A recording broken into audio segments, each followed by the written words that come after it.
व्याख्यान प्रारंभ होता है।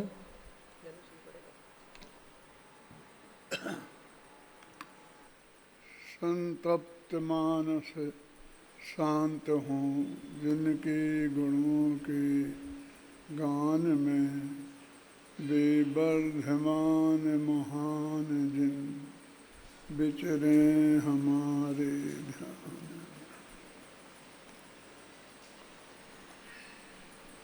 पहले तो हम इस बात को समझें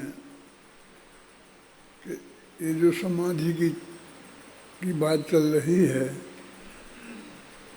इसका हेडिंग क्या है? समाधि का सार। माने समाधि को सार रूप में समझना है।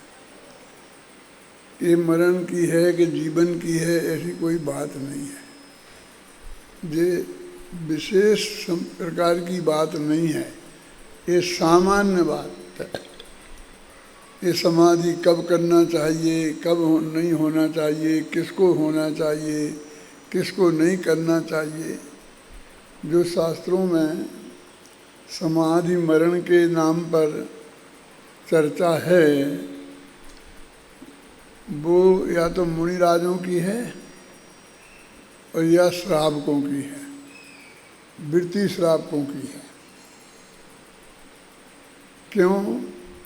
क्योंकि जितने भी ग्रंथ श्रावकाचार हैं और मुनियों के हैं, उन दोनों में समाधि मरण का जिक्र आता है। समाधि का नहीं, समाधि मरण की बात कर रहा हूँ मैं।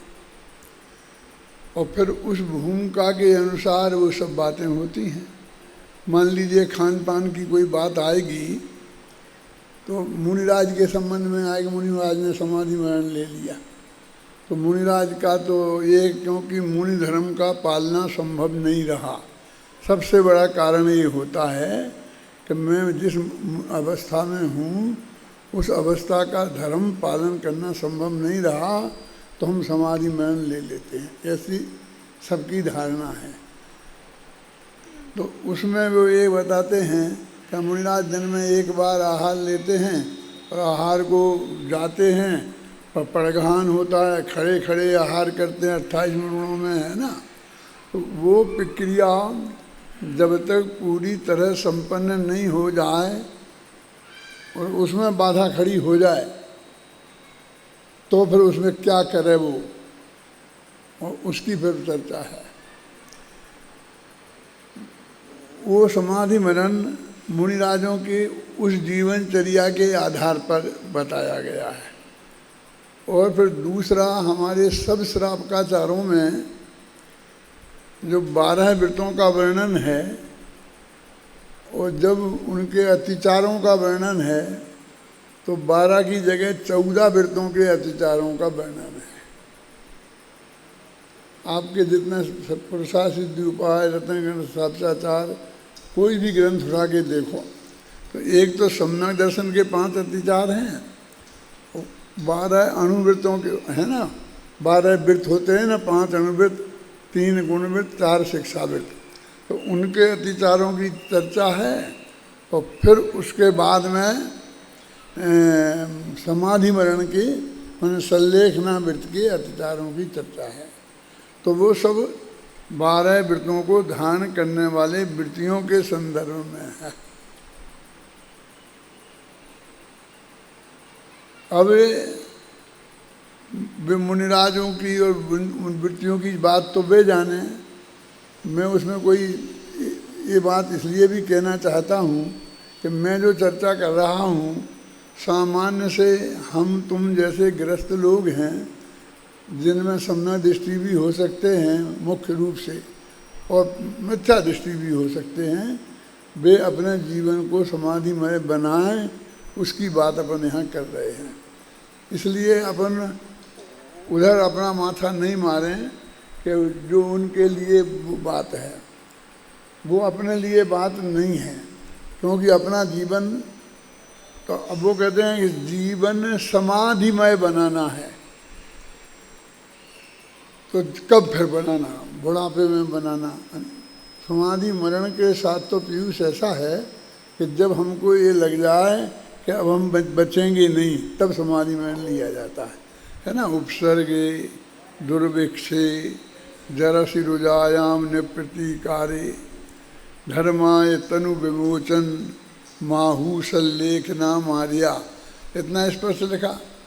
कोई भयंकर उपसर्ग आ जाए, दुर्भिक्ष पड़ जाए, उपसर्गी दुर्भिक्ष, जरसी ऐसे भयंकर बुढ़ापा आ जाए कि उठा बैठा ही नहीं जाए, और रुजायाम भयंकर रोग आ जाए, इन सबको निप्रतीकारे, इनमें से किसी का प्रतिकार संभव ना हो। अभी प्रतिकार के लिए हमको ये लाना पड़ेगा कि कैसा उसका इलाज तो था, एक बकरा का मांस खाओ तो हो जाएगा ठीक, कि ऐसा प्रतिकार नहीं।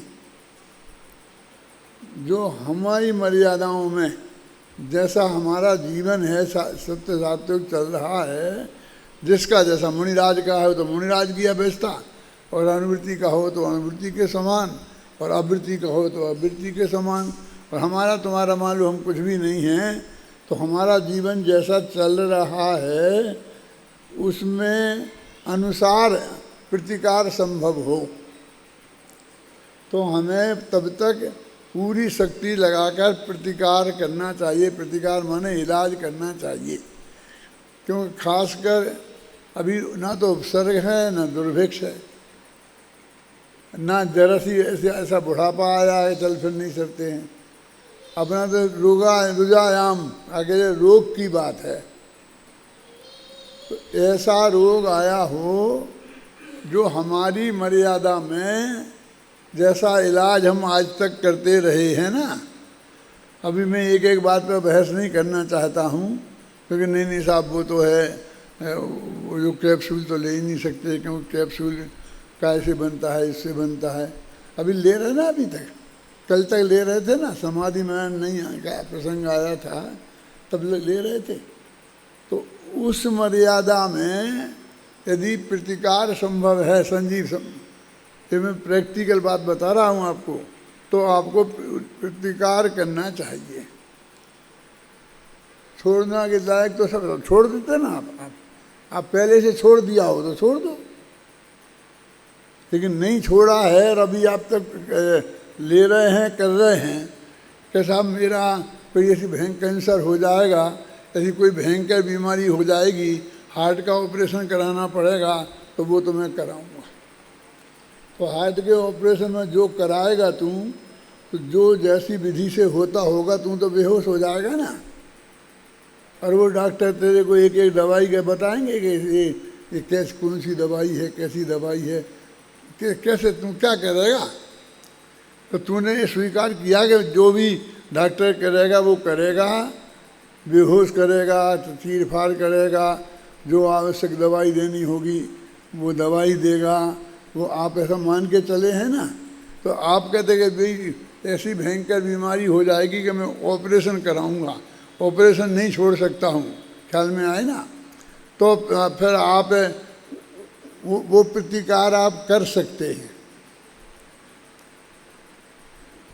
अब सवाल ये है कि ये तो फिर बाहर की बातें आ गई। अब मूल बात तो ये है कि वो समाधि है क्या, जिसके समाधि के होने पर हमें ये करना है।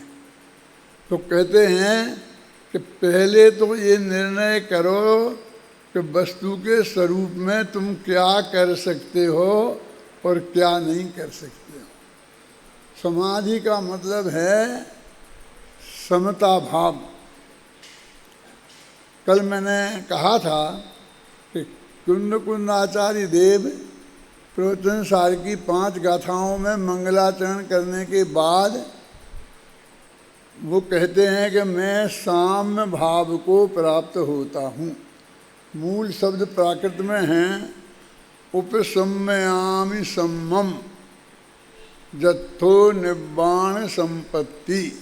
मैं उस साम्य भाव को प्राप्त होता हूँ जिससे निर्वाण की प्राप्ति होती है। फिर अगली गाथा में कहा वो साम्य भाव क्या है, तो कहा मोह खोह विहीणो परिणामो अपणो समो, मोह और क्षोभ से रहित जो आत्मा का परिणाम है वह साम्य भाव है। ये शब्द इसमें भी मैंने डाले हैं, मोह क्षोभ से रहित। मोह क्षोभ से रहित भाव ही समता है, संजीवन है। एकमात्र वश वीतरागता ही समाधि का जीवन है। वीतरागता परम धर्म है, अरे अनंत सुखदाई है। वीतरागता परम समाधि अति आनंद प्रदायी है। ये तो दूसरी दफे आया है, मोह क्षोभ से रहित परिणमन।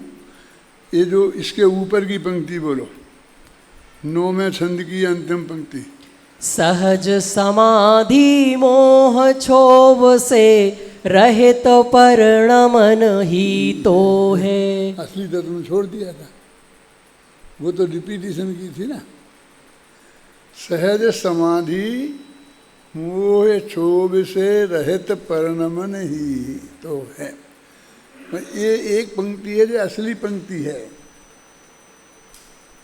इस पर 1 2 3 4 जो भी लाइनें खींचना हो निशान लगा लो, नीली पीली लाल, आप समझ गए ना। ये पंक्ति है, मोह क्षोभ से रहित परिणमन, रहित परिणमन ही तो है। और फिर कहा है कि मोह क्षोभ से रहित भाव है, समता है, संजीवन है और एकमात्र वीतरागता। ये सब उसी के दूसरे नाम दिए हैं, वो है। तो मोह क्षोभ विहीनो परिणामो अपणो समो, ये मेन आधार ये है। तो ये जो समाधि है ये चौथे गुण स्थान में नहीं हो सकती है। ये समता भाव चौथे गुण स्थान में नहीं होगा। मोह माने दर्शन मोह से, और क्षोभ से रहित। क्षोभ माने जानते क्या होता है? राग द्वेष। तो अनंतानुबंधी राग द्वेष, इन दोनों से रहित मिथ्यात्व और अनंतानुबंधी राग द्वेष से रहित आत्मा का परिणमन है, वो समाधि है। तो चौथे गुण स्थान में ये हो गया ना अभय कुमार जी, तो समाधि हो गई आपकी, समाधि में है आप।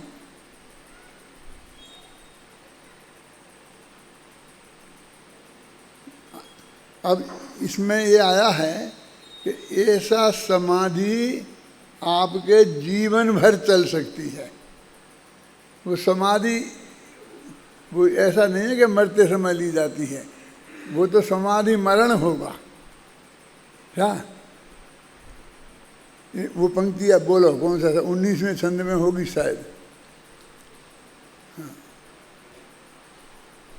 17-18 में होगी, देखो।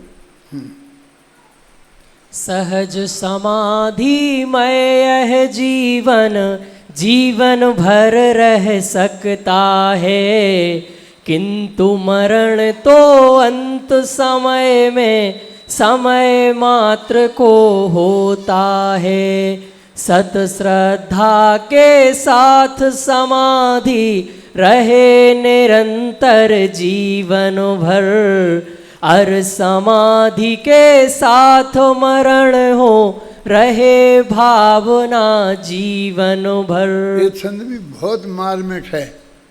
देखो, सहज समाधि जीवन भर रह सकती, जो मैंने बताई भरत चक्रवर्ती को जीवन भर रह सकती है।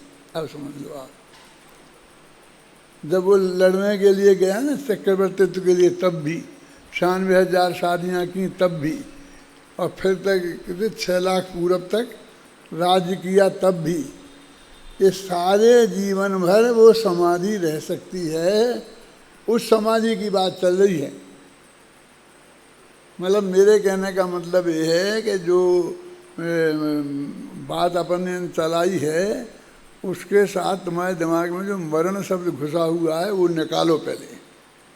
समाधि की बात है, समाधि मरण की बात नहीं है। यही देखो, सहज समाधि में यह जीवन जीवन भर रह सकता है। कि मेरा अपन इसमें ऊपर लिखा था ना ये समाधि मरण नहीं है, समाधि तो जीवन है। ये पंक्ति आई थी, ये पंक्ति है, समाधि ये मरण नहीं है, समाधि तो जीवन है। पढ़ो, बोलो।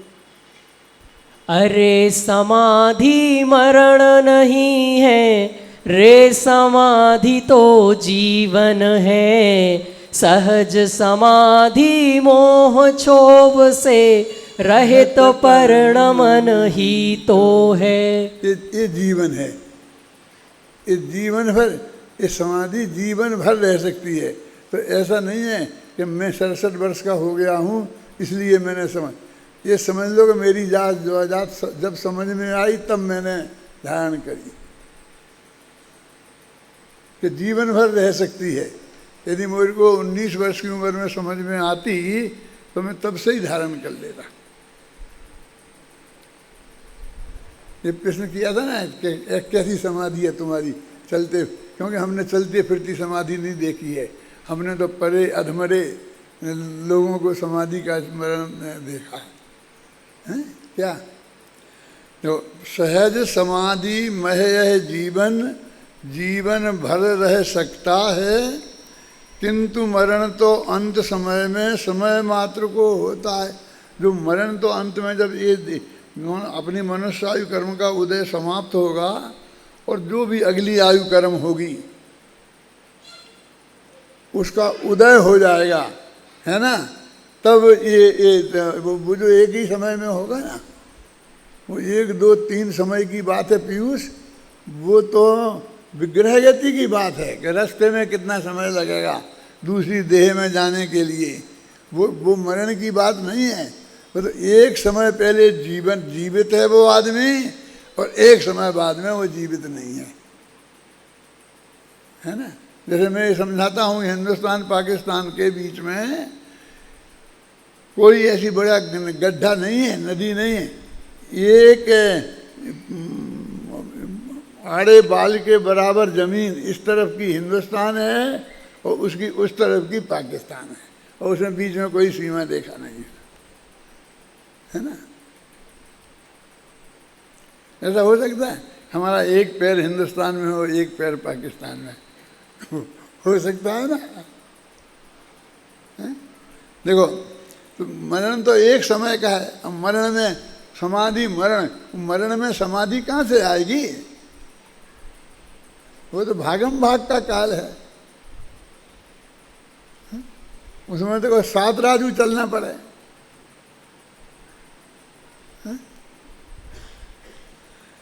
किंतु मरण तो अंत समय में समय मात्र को होता है। अब सत्य श्रद्धा के साथ समाधि रहे निरंतर जीवन भर। यदि सम्यक श्रद्धा हो गई, मैंने सम्यक दर्शन हो गया, तो समाधि निरंतर 24 घंटा बिना अंतर के सोते वक्त जागते वक्त जीवन भर रह सकती है। सत्य श्रद्धा के साथ समाधि रहे निरंतर जीवन भर। अरे समाधि के साथ मरण हो रहे भावना जीवन भर। समाधि मरण की भावना जीवन भर रह सकती है, समाधि मरण नहीं। कि मेरा मरण समाधिमय हो। जब मैं समाधि में, तो हर ज्ञानी का जीव जो का समाधिष्ठि जीव का मरण समाधिमय ही होता है, क्योंकि समाधि तो उसे निरंतर मौजूद है ना। युद्ध के मैदान में लड़ते वक्त गोली लगी, वो सब समाधि मरण है उसका, क्योंकि समाधि तो उसे मौजूद थी। अब वो समाधि क्या है? जो हर जगह जीवन भर हर समय रह सकती है। वो घटित करना सोचना सब हर परिस्थिति में वो समाधि रह सकती है। सहज समाधि में यह जीवन भर रह सकता है, किंतु मरण तो अंत समय में समय मात्र को होता है। सत्य श्रद्धा के साथ समाधि रहे निरंतर जीवन भर। अर समाधि के साथ मरण हो रहे भावना जीवन भर। तो जीवन में जीवन की रक्षा करनी चाहिए कि नहीं?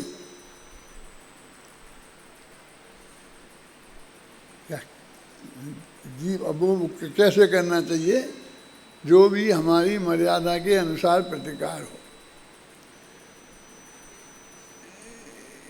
श्रीमद् रायचंद के पास गांधी जी पहुँचे। गांधी जी सारे विश्व में बहुत प्रसिद्ध महामानव है और वो अहिंसा का प्रचार बहुत करते थे। वे अहिंसा के नाम पर वो उनकी प्रसिद्धि बहुत थी, तो लोग उनसे हजारों प्रकार के प्रश्न करते थे और राजनीति में होने से और ज़्यादा। तो उन्होंने श्रीमद् से ये पूछा कि एक आदमी ने आकर के उसके हाथ में पिस्तौल है और उसने मेरी छाती पे लगा दी। मेरे हाथ में भी भाग्य से पिस्तौल है और मैंने उसकी छाती पे लगा दी। और भी उदाहरण को थोड़ा अपन बदल सकते हैं, लेकिन यही ठीक रहने दो। अब वो कहते हैं कि यदि मैंने एक समय की देर की तो गोली उसने चला दी तो मैं मर जाऊंगा, यदि मैंने चला दी तो वो मर जाएगा। तो मुझे क्या करना है?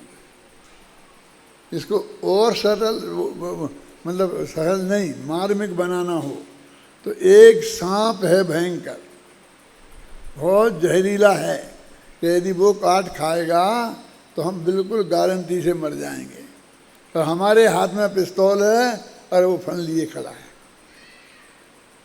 अब उसने ऐसा मारा तो हम मर जाएंगे, और उसके पहले हमने पिस्तौल चला दी और वो मर जाएगा।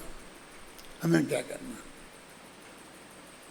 हमने आदमी को हटा के सांप को खड़ा किया, समझ गया? तो श्रीमद चुप रहे, कुछ बोले नहीं। तो बहुत उन्होंने बहुत कहा, जब बहुत पीछे पड़ गए तो वो बोले कि तुम गोली मत चलाओ, तुम गोली चला दो, ऐसा कहकर मैं तुम्हें नरक में जाने की परमिशन नहीं दे सकता।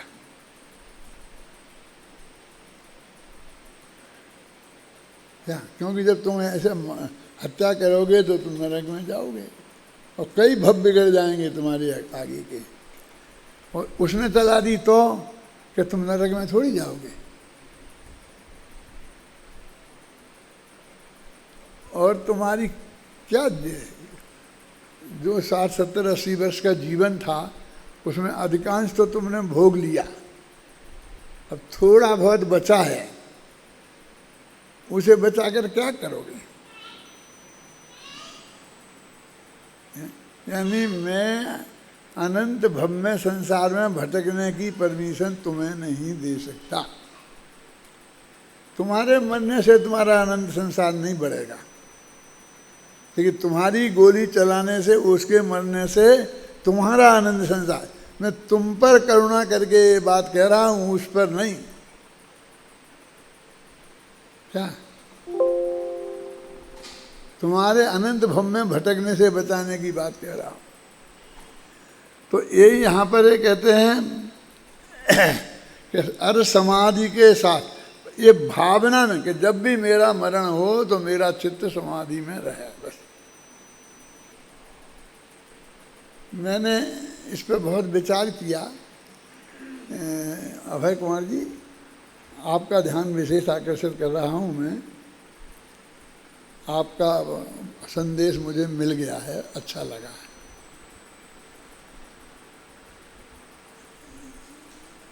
क्या मैं कह रहा था? हैं?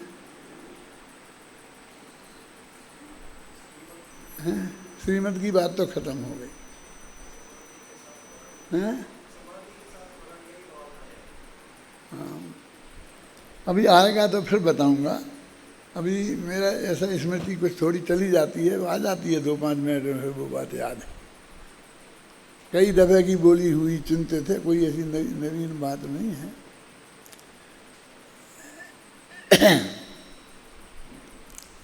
मैं ये कह रहा था शायद कि मैंने अत्याचारों के बारे में गंभीरता से विचार किया, क्योंकि इसमें एक पंक्ति ऐसी आई है कि अनाचार की तो बात बहुत दूर, अतिचारों की भी संभावना नहीं बोलो ने।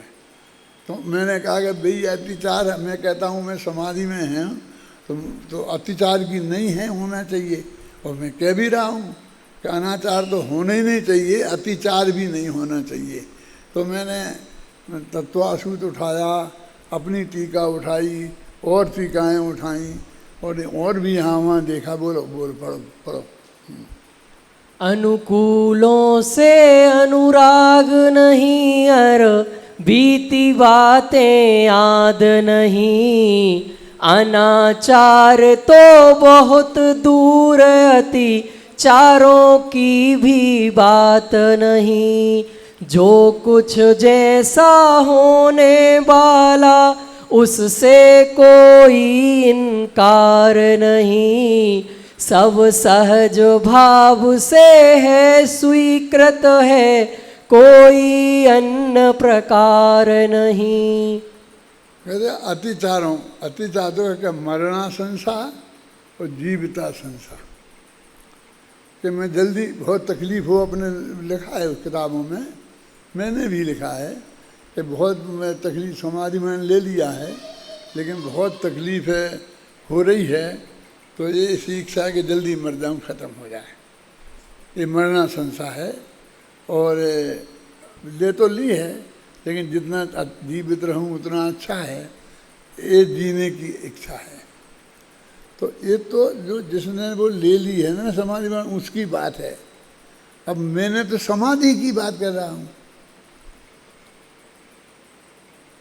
तो हम तो ये बोलते हैं चाहे लाखों वर्षों तक जीऊँ और चाहे मृत्यु आज ही आ जावे।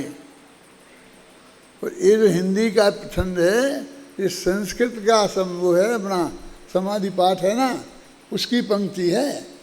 सुखे दुखे बैरन बंधु वर्गे योगे वियोगे भवने बनेवा, वो है ना, उसमें है स्पष्ट शब्द है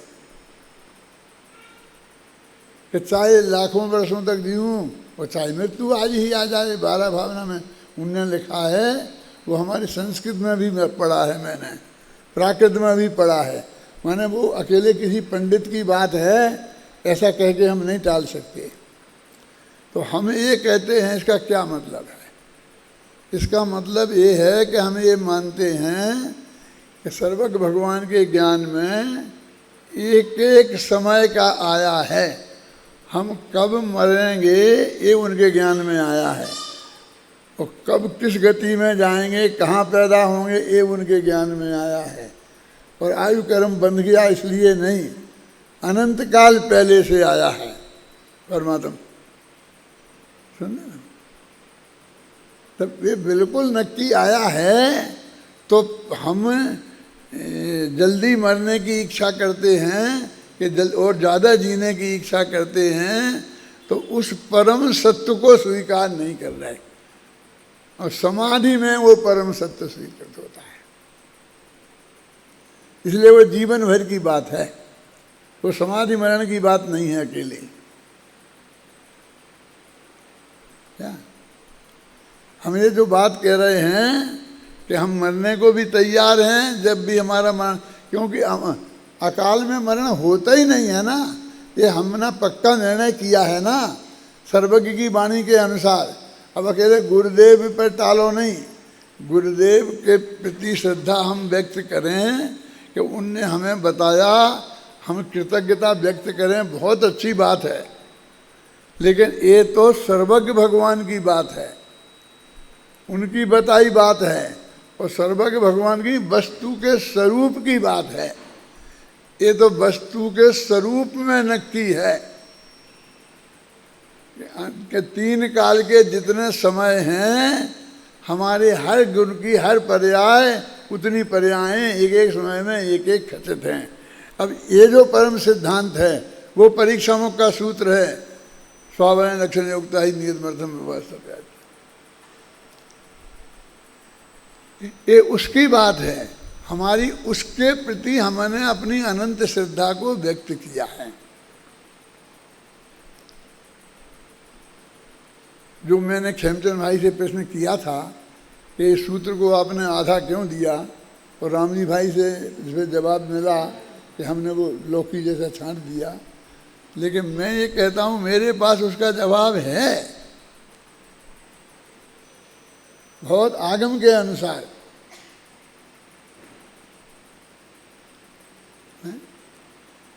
कि वो एक एक समय नक्की है ना, तो वो हम क्षयोपशम लक्षण शब्द लिख देते तो उसका वजन कम हो जाता। योग्यता, योग्यता माने जिस समय वो मौत होनी है उस समय ही होगी। वो जो है ना 5 प्रकार के कारण से तत्समय की योग्यता वाला क्षणिकोपादान, असली कारण तो वो है ना, तो हम उस कारण पे बल देना चाहते हैं वे, तो उस योग्यता को क्षयोपशम लक्षण से कहकर उस योग्यता का कीमत कम नहीं करना चाहते। वो तो न्याय शास्त्र का ग्रंथ है, तो उनने क्षयोपशम लक्षण लिख दिया। ये मेरी तर्क समझ में आ रहा है ना। वो उससे बड़ी बात है, वो क्षयोपशम लक्षण वाली बात नहीं है, क्यों क्षयोपशम तो बहुत बाद में हुआ होगा उस समय उसका, लेकिन वो क्षयोपशम होगा और ये इस समय होगा, ये नक्की तो बहुत पहले से है। आजकल मुझे हर आदमी से प्रश्न का ये जवाब आता है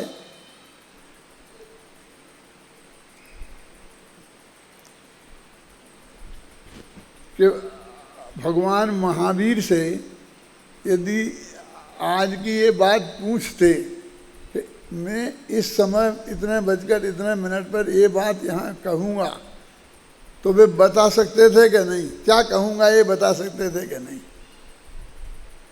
मैंने इसमें ऐसा लिखा है कि आपका मन क्या कहता है, क्या कहाँ है वो निकाल सकते हो? यदि महावीर से ऐसा पूछा जाता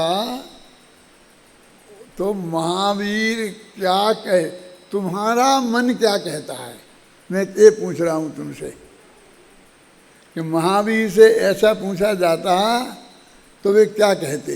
तो वो ये क्या कह देते कि अभी वो उसका नक्की नहीं हुआ है, जब नक्की हो जाएगा बता दूंगा, हैं? क्योंकि अभी नक्की होना बाकी थोड़ी है, कोई भी पर्याय का होना। हाँ, मिल गया। वो इस कविता में नहीं है, इसी दूसरे में है, हैं?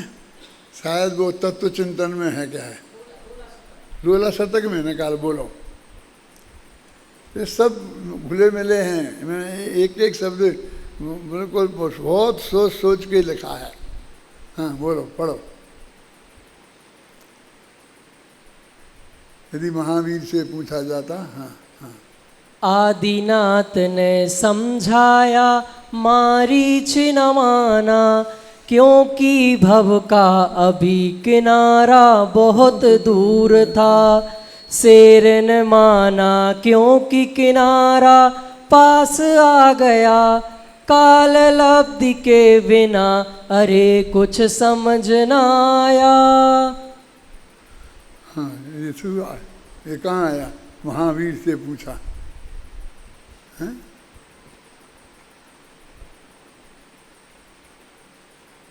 मैं तुमसे कहता हूँ, ऐसा प्रश्न है उसमें कि यदि ये बात महावीर से पूछी जाती तो वे इसका उत्तर देते कि नहीं, तुम्हारा मन क्या कहता? तो वो कहते हैं कि नहीं, मेरा मन तो ये कहता है कि हाँ महावीर बता देते, नहीं तो महावीर केवल ज्ञानी सिद्ध नहीं होते थे। तो इसका मतलब ये है कि वो बात नक्की थी, ये नक्की हो गया। इतने यदि महावीर बता देते, आपको ऐसा पक्का भरोसा है तो आप कर्म बजाय मानते हैं। सारा परिणमंत विश्व का सुनिश्चित है, आप मानते हैं, फिर भी आप जानते नहीं हैं कि आप क्या क्या मानते हैं।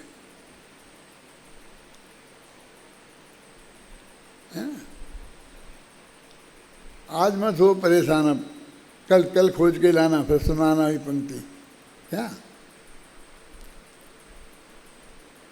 कि हर एक आदमी जब भी किसी बात में की आशंका आवे तो एक प्रश्न अपने मन में उठाना कि महावीर से पूछा जाता तो वो बता देते कि नहीं है? दिल्ली में क्या होगा, अपनी दिल्ली की बात कर रहा हूँ, भारतीय जनता पार्टी की दिल्ली की बात नहीं कर रहा हूँ, अपनी दिल्ली की बात कर रहा हूँ। क्या होगा महावीर से पूछा जाता तो वो बता सकते थे कि बबलू के नहीं है? इसका मतलब नक्की है,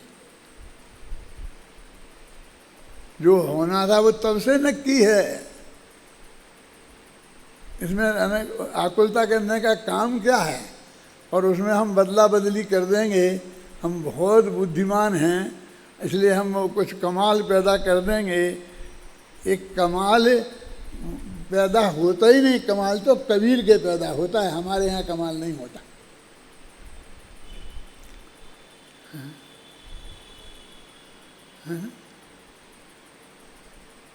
क्या सब नक्की है ना, एक बात है तो निराकुल रहा जा सकता है ना इस चिंतन के आधार पर। देखो इस समाधि तभी हो सकती है कि आपको ये पक्का भरोसा हो कि सब कुछ एक एक समय की पर्याय का सब कुछ नक्की है। यदि इसमें कमी रही तो काम नहीं। तुम परमात्मा बोल रहे, तुम्हारा प्रवचन मैं सुन रहा था तो तुम्हें यहाँ वहाँ बहुत कर्तापन पे वो मार रहे थे दिमाग, लेकिन इस बात पर ध्यान ही हमारा जाता है कि एक एक समय का नक्की है तो वो कुछ इसका वो कुछ कर सकता है कि नहीं। अरे कोई किसी का ना अपना अपना ना एक एक समय की पर्याय नक्की है, तो उसमें क्या करना नक्की रह गया। मैं तो बहुत सरल भाषा में दो शब्द डाल दिए हर जगह कि पर एक द्रव्य दूसरे द्रव्य में फेरफार नहीं कर सकता, एक द्रव्य दूसरे द्रव्य में कुछ कर नहीं सकता, और अपनी पर्यायों का कर्ता स्वयं है पर उनमें फेरफार नहीं कर सकता। ये दो पंक्तियां हैं तेरे पास, क्या फिर बोलता हूँ, पर का तो कुछ नहीं कर सकता और अपनी पर्यायों में फेरफार नहीं कर सकता। ये दो में निपट गया सब, बस खत्म। अपनी पर्यायों का कर्ता तो है ही, क्यों यह परिणमति सा कर्ता, इस नियम के आधार से कि फिर कर्ताकरण की व्यवस्था नहीं बनेगी। प्रत्येक देव अपने पर्यावरण का कर्ता है और वो निश्चय से करता है? लेकिन इसलिए पर में का करता नहीं है और अपना फेर फार करता नहीं है। अब तेरे को कुछ काम नहीं रहा, तो समाधि हो गई, बस मैं ऐसी समाधि में हूं। उस समाधि से जो अनंत समता भाव पैदा होता है, वो क्या है, अपने समाधि शब्द है ना, मोह क्षोभ से रहित परिणाम पैदा होता है, वो असली समाधि है। नहीं तो कुछ ना कुछ करने का भार माथे पर रहता ही है। ये अकलता बात समझ में नहीं आएगा तब तक माथे का भार नहीं उतरेगा। दूसरे का भार नहीं रहा तो अपना भार रह गया। तो भार है। यदि 100 किलो वजन का लोहा उठाओ, वो चाहे 100 किलो सोना उठाओ, फर्क क्या है? उस गधे को तो बेचारे को 100 किलो ढोना है, उसे तो 100 किलो लग रहा है, तो सोना है कि लोहा है, इससे गधे को क्या फर्क पड़ता है? हैं? तुम्हारे माथे बिल्कुल भार नहीं रहना चाहिए। ये पंक्तियां तो आ गई, ये सब हैं इसमें। मैं दिन में 3 दफे इसका पाठ करता हूँ रोजीना, और खाना खाते वक्त मुझे सब एक एक पंक्ति याद है। मैं अब वो पेज निकाल के नहीं बता सकता आपको, और ना मैं रटना चाहता हूँ, क्योंकि वो काम तुम्हारे लिए हो जाएगा, फिर मेरे लिए नहीं रहा। मैं अपने लिए करता हूँ। क्या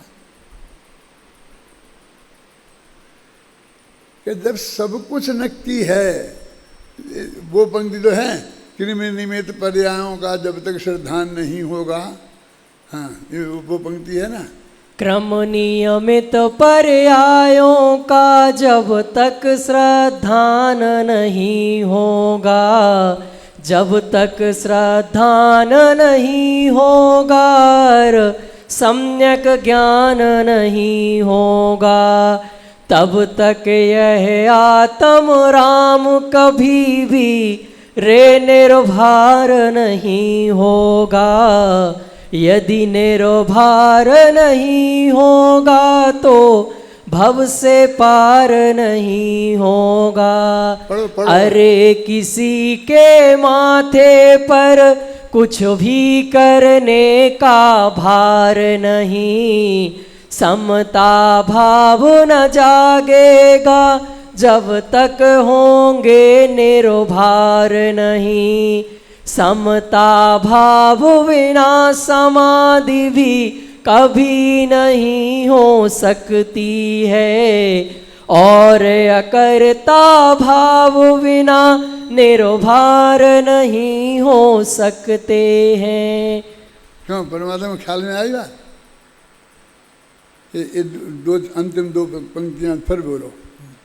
समता भाव बिना समाधि भी कभी नहीं हो सकती है, और अकर्ता भाव बिना निर्भार नहीं हो सकते हैं। अकर्ता भाव के बिना निर्भार नहीं हो सकता, निर्भार नहीं हो सकते तो समता भाव नहीं हो सकता, समता भाव नहीं होगी तो समाधि नहीं हो सकती। भाई साहब ख्याल में आ रही है आपको बात में क्या कह रहा हूं?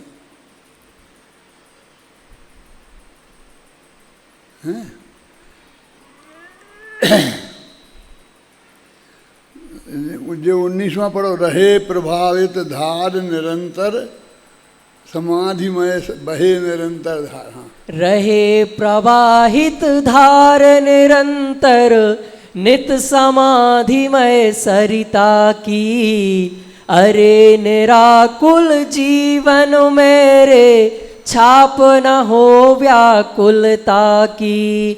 दूर दूर तक दे न दिखाई परछाई आकुलता की। भय चिंता की अर विकल्प की, शंका की आशंका की। रे चाह नहीं कुछ बात नहीं, माथे पर कोई भार नहीं। सब अपने में ही सीमित है, पर का कोई अधिकार नहीं। सारे संयोग निरर्थक हैं और सभी बदलने वाले हैं। उनसे कुछ भी संबंध नहीं, वे यों ही जाने वाले हैं। अगले भव सब नक्की ही हैं, उनके चुनने की बात नहीं। एवं निदान है आर्त ध्यान, उसको करने की बात नहीं। निश्चित क्रम के अनुसार जहाँ भी जाना होगा जाऊंगा।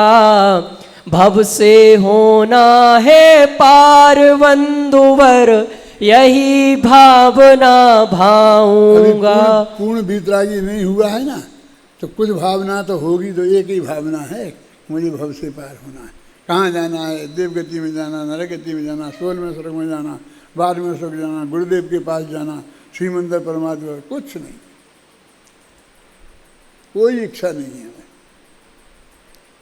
पढ़ो ये दो पंक्तियां अंत की। निश्चित क्रम के अनुसार जहाँ भी जाना होगा जाऊंगा।